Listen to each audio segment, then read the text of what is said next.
चंद्रशेखर आज़ाद की संसद सदस्यता जल्द रद्द होने वाली है। दर्शकों, एक लड़की ने उनकी ज़िंदगी को कैसे तबाह कर दिया। सिर्फ कोर्ट ही नहीं, महिला आयोग तक वो पहुंच चुकी है। सबूत के साथ उनको सड़कों पे घेर ले रही है।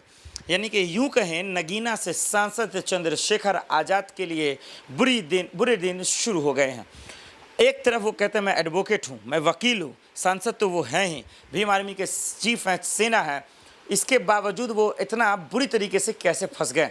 क्या चंद्रशेखर आज़ाद अब बहुत जल्द जेल जाने वाले हैं?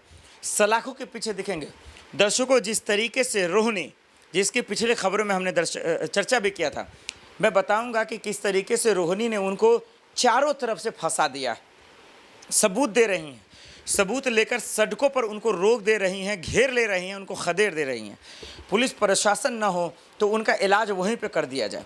लेकिन सवाल ये है कि इस लड़की को इतनी ताकत कहाँ से आ रही है? क्या वाकई में जो वो आरोप लगा रही है, जो इल्ज़ाम लगा रही है, वो सबूत के आधार पर लगा रही है? जो वो पोस्टर दिखा रही है, जो वीडियो, जो सबूत दिखा रही है, क्या वाकई में चंद्रशेखर आज़ाद पे लगाए गए इल्ज़ाम वाजिब है?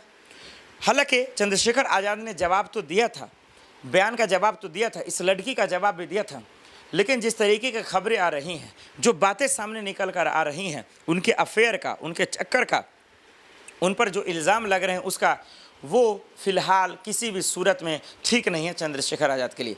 आइए दर्शकों, जो इस वक्त की सबसे बड़ी खबर आ रही है उनसे जुड़ी वो क्या है, वो हम आपको बता देते हैं। खास करके चंद्रशेखर आज़ाद के बारे में बात करें तो उत्तर प्रदेश स्थित नगीना लोकसभा सांसद चंद्रशेखर आज़ाद हैं। और इसलिए मैंने कहा कि जो आरोप लग रहे हैं, अगर ये सही साबित हो जाते हैं कोर्ट में, तो फिर इनके संसद सदस्यता चली जाएगी। और बड़ी मुश्किल से भाई ये बने। डॉक्टर रोहिणी घाबरी, ये डॉक्टर हैं, ये विदेश में रहकर पढ़ाई कर रही थी। इनका आरोप है कि हमने पैसे भी दिए, हमने करोड़ों रुपए भेजे, हमने बहुत सारे गिफ्ट, महंगी महंगी गिफ्टें भेजे, लेकिन जब वक्त जिम्मेदारी उठाने के आई तो वो मुकर गए। ये बहुत बड़ा आरोप है। ये किसी लड़की की ज़िंदगी बर्बाद करने की भी बात हो सकती है। अब समझिए, तो डॉक्टर रोहिणी अब क्या करिए, वो हर कदम पे आगे बढ़ रही है। कभी कोर्ट जा रही है, कभी थाने जा रही है, कभी एफआईआर दर्ज कर रही है, कभी महिला आयोग जा रही है। तो ये चंद्रशेखर आज़ाद के लिए मुसीबत बन सकता है। दर्शकों देखिए, डॉक्टर रोहिणी क्या कर रही है। रोहिणी घाबरी ने राष्ट्रीय महिला आयोग में शिकायत दर्ज करा दी है। एफआईआर दर्ज करा दी गई। अब यानी कि गिरफ्तार होना तय है, चंद्रशेखर आज़ाद की संसद सदस्यता जाना भी तय है। यह जानकारी घाबरी ने खुद दी है, यानी कि रोहिणी ने खुद दी है। बता दें कि पिछले कुछ वर्षों से घाबरी चंद्रशेखर आज़ाद को लेकर बड़े दावे कर रही है, जैसा कि मैं आपको बता रहा हूँ कर रही थी, जिसके जवाब में आज़ाद समाज पार्टी कांशीराम के नेता ने कहा था कि वह कोर्ट में अपनी बात रखेंगे, कोर्ट में जवाब देंगे। ये चंद्रशेखर आज़ाद ने भी कहा था। अब जरा सुन लीजिए, अब मामला क्या हुआ, हर स्टेप में आपको आगे बता रहा हूँ।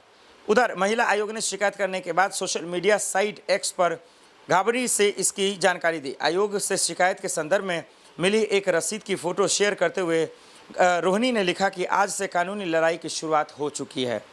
यानी कि जो लड़ाई दरअसल जो है सोशल मीडिया पे था, जो लड़ाई जुबानों से हो रही थी, जो लड़ाई आरोप प्रत्यारोप के बीच हो रहा था, वो लड़ाई अब दरअसल जो है कानूनी रूप ले चुका है।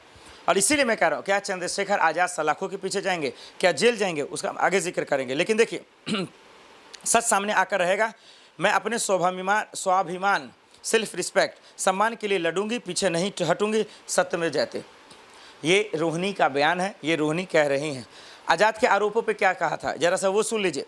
हालांकि अपनी पोस्ट के जरिए रोहिणी ने यह नहीं बताया कि महिला आयोग के समक्ष उन्होंने नगीना सांसद पर क्या आरोप लगाए हैं, यानी कि एफआईआर जो दर्ज की है वो उसमें क्या आरोप लगाएं। ये बहुत मायने रखता है, ये समझना पड़ेगा। और यहीं से डिसाइड होगा चंद्रशेखर आज़ाद जेल जाएंगे या नहीं, संसद सदस्यता रद्द होगा या नहीं। लेकिन अब इसका क्या इलाज है, चंद्रशेखर क्या करेंगे, और रोहिणी जो लड़की जो आरोप लगा रही है उसको लेकर ये मामले का रास्ता कैसे निकलेगा, अब आपको बताते हैं।